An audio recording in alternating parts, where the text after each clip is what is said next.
Welcome to my YouTube channel Kamala Azmi blog. কি খবৰ আপোনালোকৰ? নিশ্চয় ভাল, আমিও ভালে আছোঁ। আপোনালোকৰ আশীৰ্বাদত আজি এটা মাংস ৰেচিপি লৈছোঁ আপোনালোকৰ মাজলৈ। চাহ ভাজি কেনেকৈ বনাম, কি পদ্ধতিত বনাম আৰু ইয়াত কি কি ইনগ্ৰিডিয়েণ্টছ দিম।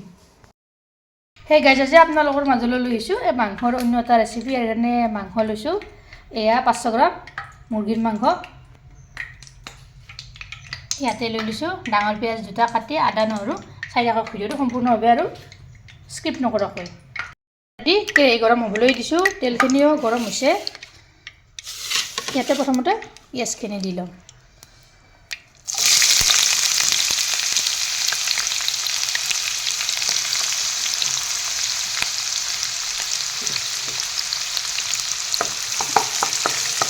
পিঁয়াজখিনি প্ৰথমতে ৰং চুঙোৱা কৰি লওঁ।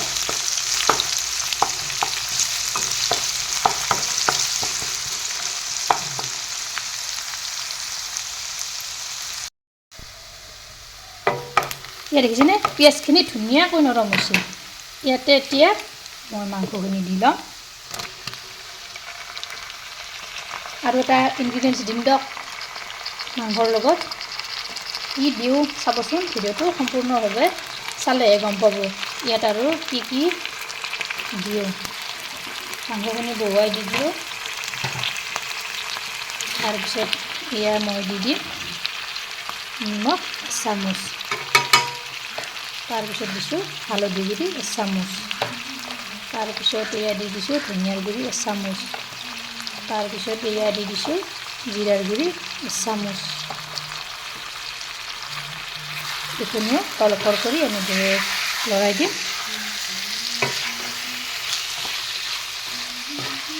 হেতাখনেৰে এনেদৰে তলফৰ কৰি মাংসখিনি মই লৰাই দি দিম। ইয়াতে একেলগে অলপ জলকীয়া গুড়িও দি দিলোঁ। তাৰপিছত এয়া মই দি ল'ম আদা নহৰুৰ পেষ্টটো।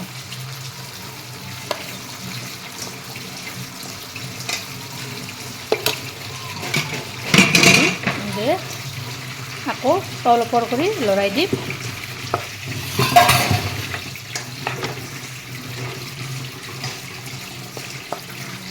এয়া লৰাই দি দিলোঁ।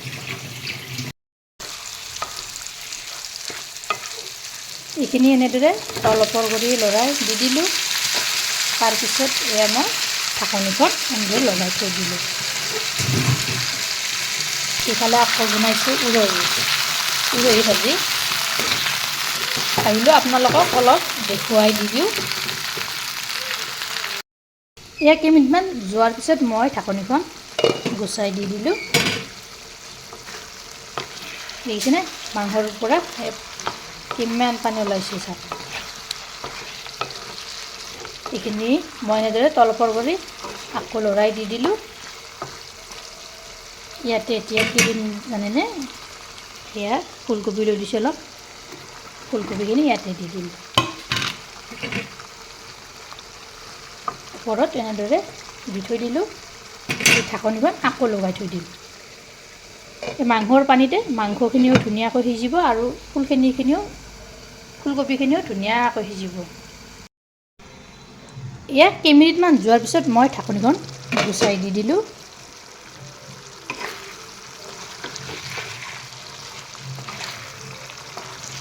দেখিছেনে পানীখিনি এয়া নাইকিয়া হৈ গৈছে।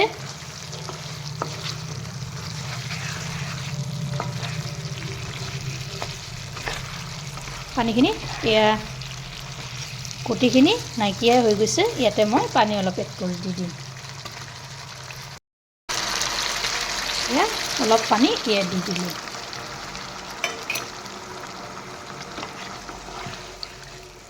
এইখিনি মই উতলিব দিম ভালদৰে।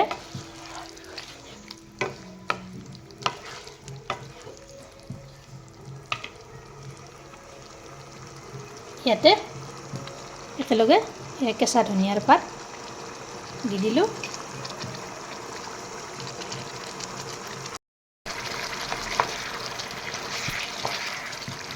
এনেদৰে তলফৰ কৰি এফালৰ পৰা লৰাই দি দিলোঁ। এনেদৰে আপোনালোকে এবাৰ বনাই খাবচোন। ফুলকবি আৰু মুৰ্গীৰ মাংস খাবলৈ সোৱাদ লাগে।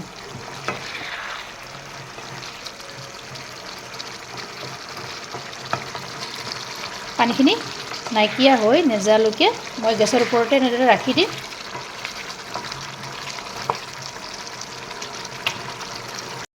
এয়া অলপ টাইম যোৱাৰ পিছত মই ঢাকনিখন গুচাই দি দিলোঁ। দেখিছেনে পানীখিনি নাইকিয়া হৈ গৈছে। খাবলৈ যে কি সোৱাদ হয় নহয় এই ৰেচিপিটো, আপোনালোকে এবাৰ বনাই খাবচোন। এইখিনিতে যদি মোৰ ভিডিঅ'টো ভাল পালে তেনেহ'লে লাইক কৰিব, শ্বেয়াৰ কৰিব, কমেণ্ট কৰিব আৰু প্ৰথমবাৰ যদি মোৰ চেনেলটো আহিছে চেনেলটো ছাবস্ক্ৰাইব কৰিব, লগতে ফেচবুক পেজতো ফ'ল' কৰিব। আকৌ এটা নতুন ৰেচিপিৰ লগত। আজি ৰেচিপিটো কেনে পালে আপোনালোকে কমেণ্টত জনাব।